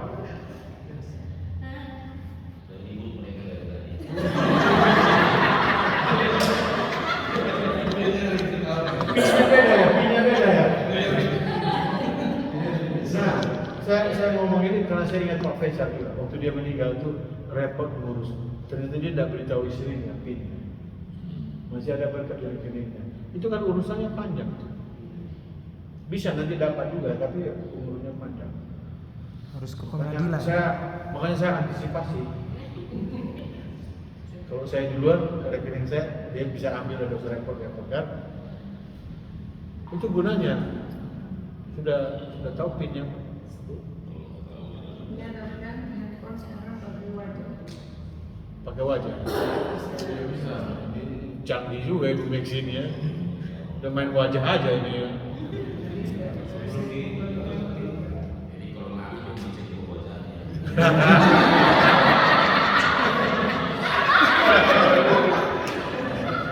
Oke. Kita mau bagian akhir ini. Oke, ini dulu. Lihat ini dulu. Transparansi dan komunikasi pasangan. Ini tadi kelanjutan dari tadi ya. Sumber stres terbesar adalah ketidakjujuran dalam keuangan. Sembunyikan utang, sembunyikan pembelian. Apalagi sekarang kan tiba-tiba paket datang. Paket. Lalu COD. Saya kadang-kadang dengan istri saya itu. Dia pesan lalu dia tidak ada di rumah. Hanya saya ada di rumah. Saya kan yang harus bayar. Ini apa lagi nih? Udahlah Pak, kan bisa bayar berapa lah itu. Tapi kalau terlalu sering, jadi kadang-kadang tensi saya naik itu kalau tukang paket itu datang. Saya tanya, COD ya? Ini lagi COD. Berapa? Ya saya bilang, jangan gitu. Ini kan repot juga. Kalau saya tidak mau. Kadang-kadang ya kalau pesan sesuatu ya bayar aja deh. COD. Kemarin saya ditipu COD. Mereka mau cari uang lebaran kan. Tapi saya mau marah bagaimana? Ya hanya 125 sih. Jadi rupanya sekarang ada modus juga. Iya. Ada paket Pak. Ya memang nama saya. Buka. Kosong. Bukan. Pakaian seragam anak TK. Sampai pesan ini. Nah, ternyata itu bungkusnya didobel. Bungkusan pertama itu ada alamat orangnya. Bungkus yang kedua ada lagi alamat lain. Baru yang ketiga alamat saya. Saya juga kebetulan lagi ada pesan barang. Jadi saya pikir oh ini dia udah datang. Saya nggak cek lagi. Saya transfer aja, saya bayar aja. Ketika dibuka, istri saya tertawa. Makanya selanjutnya ada yang bilang Pak kami ditanggap. Kenapa Bu? Sama. Kok sama? Bisa dilarang saling mendahului. Kaos dewasa XL Datang. dibungkus bayi. dipegang kan kaos oke bayar. Cucu saya nggak bisa pakai, cucu setahun nggak bisa pakai, Cucunya gede. kecil Kaos boneka. kaos boneka orang aja ya XL boneka.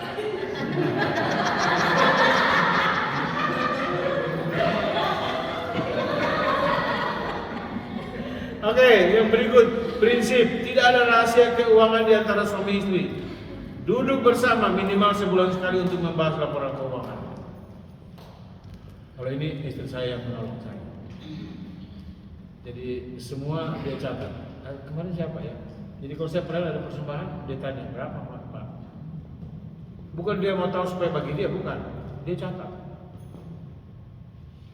Kemarin dia bilang saya, Pak, bulan Desember Tuhan berkati kita, bulan Desember saja 17 juta.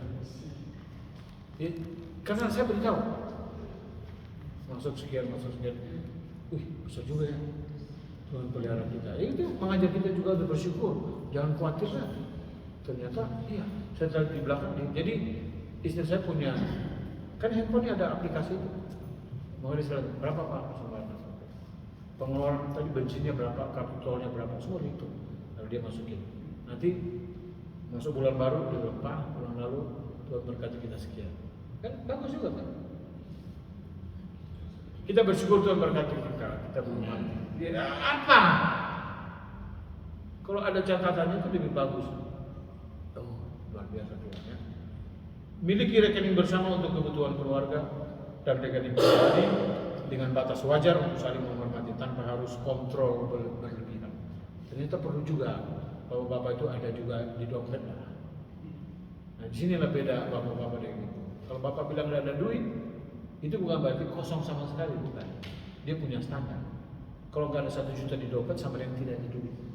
Nah ibu-ibu ini dia tahu aja. Kita sudah bilang nggak ada duit, tapi dia tahu ada itu. Ini cerita kami aja ya. Kadang-kadang kalau restoran makan begitu, sampai sana, aduh Pak, aku lupa ATM. Saya lah, itu berarti.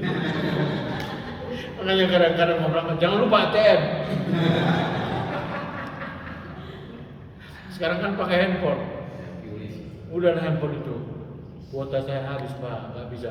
Ya, aku lah. Jadi secara ibu-ibu tuh pinter. Pinter cari duit. Pintar mencari duit di dompet suami. Makanya kadang-kadang ya kita buat tertawa aja, Kan tidak mungkin di depan umum restoran kita tolak-tolakan. Saya nggak ada duit, malu. Apapun ada semua dikeluarin semua, kertas-kertas bon semua keluar, duitnya ada dilipat-lipat ada di dalam. Jadi kalau suami bilang nggak ada duit di dompet, cek baik-baik itu ada lipatan itu di dalam. Tapi bapak-bapak di sini tidak kan? Iya Bapak. Gimana Pak? Bisa diamankan? Aman dari istri. Oke, lanjut kita sudah mau habis. Bukan untuk kaya, tapi untuk cukup dan berdampak. Visinya bukan agar bisa beli barang mewah, tapi agar tidak menjadi beban orang lain. Bisa membiayai pendidikan anak dan memiliki sisa untuk memberi kepada mereka yang lebih membutuhkan.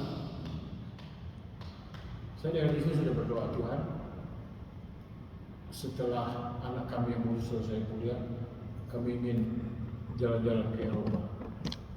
Itu udah cek-cek nih, tiket berapa, semua PP. Ya, mimpi aja dulu. Nanti ada waktu. Dia bilang Amerika kita sudah pergi, Eropa belum. Kita berdoa aja. Tapi itu syaratnya setelah anak selesai kuliah. Dia bilang beli rumah yuk. Ada udah nawarin Pak cicilannya. Saya nggak mau cicilan. Tiap bulan stres nanti. Nggak mau. Kita berdoa saja, kita nabung pelan-pelan. Nanti baru beli rumah. Nggak usah bikin susah di tiap bulan. Nggak mau. Kita udah stres mikir pelayanan, mikir menangkan juga tanpa stres harus bayar cicilan. Enggak lah. Saya nggak mau. Istri saya juga nggak mau. Ya sudah cocok tidak lah. Nanti anak setelah kuliah semua sudah selesai, ya baru kita nabung untuk kita bisa kemudian beli rumah. Itu aja. Gak usah bikin susah hidup ini. Nanti setiap tanggal itu tempo sakit kepala pula kan. Stres, sakit, penyakit, hanya karena kita tidak mau. Lalu kreativitas dalam keterbatasan. Sumber pendapatan alternatif. Jika memungkinkan dan tidak melanggar etika pelayanan, Paulus membuat tenda.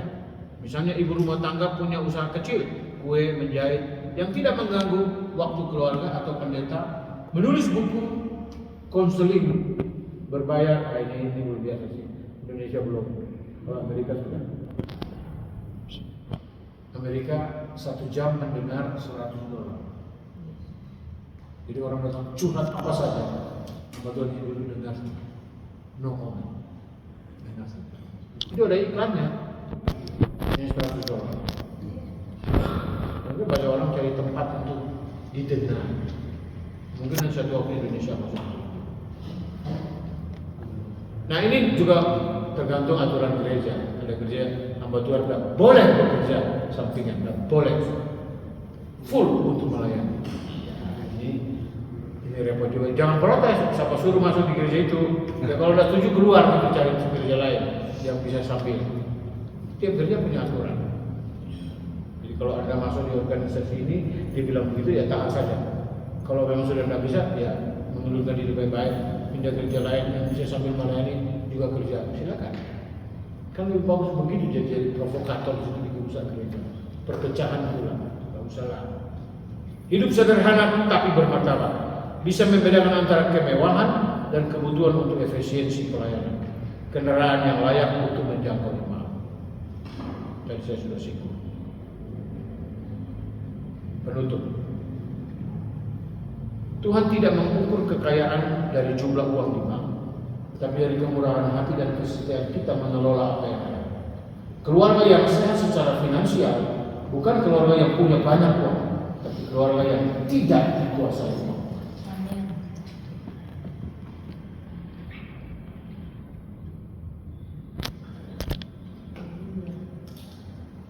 Mari kita bagi-bagi.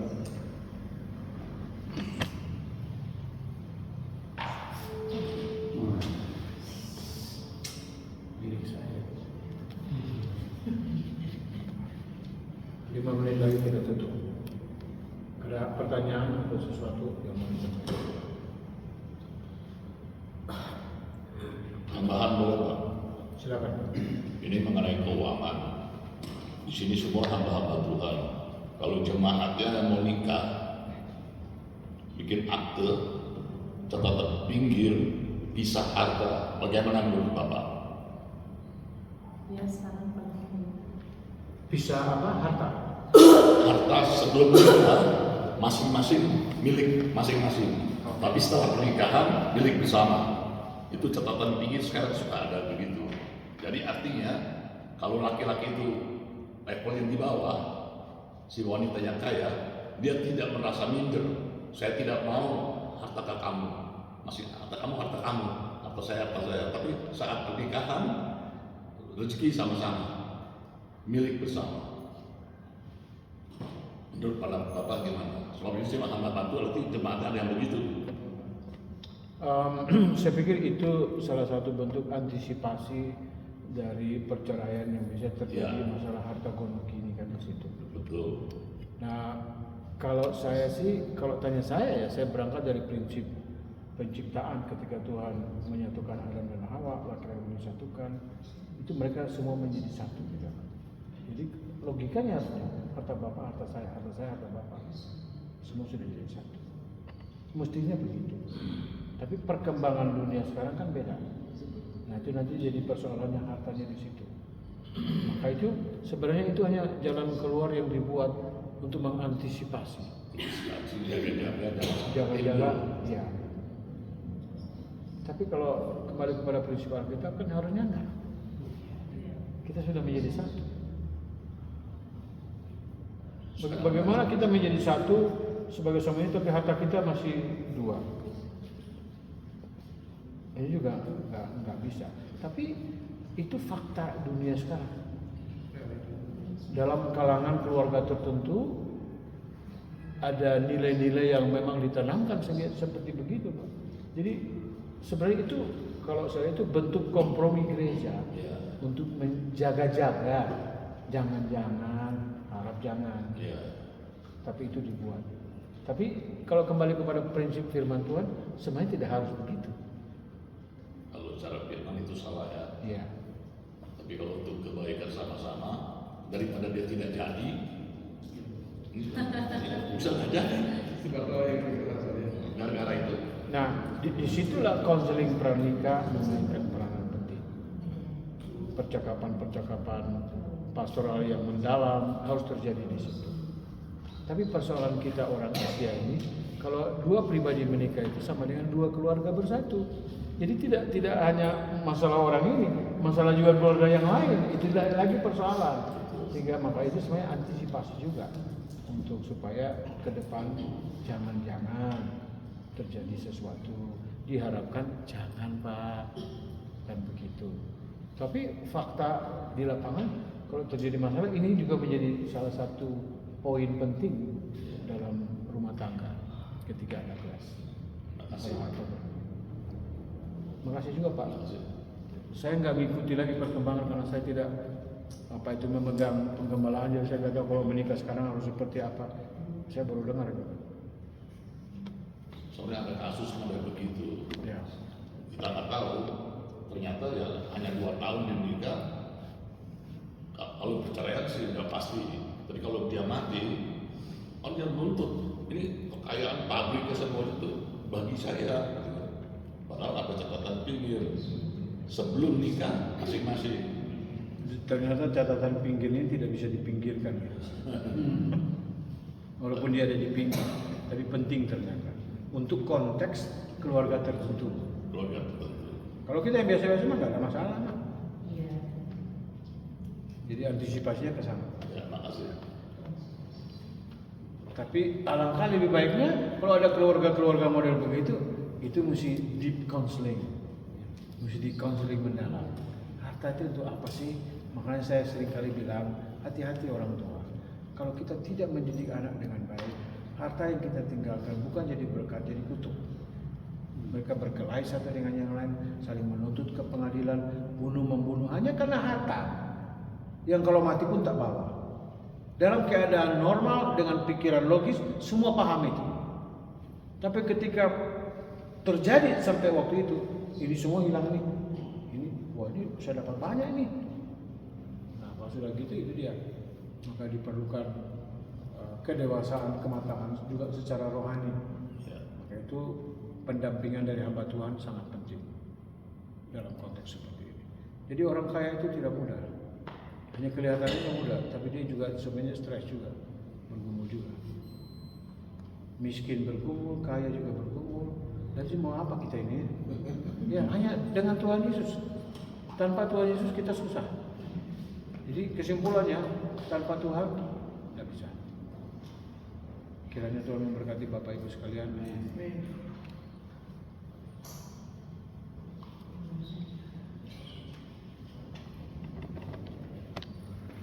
Istri saya sudah masuk, jadi saya tutup.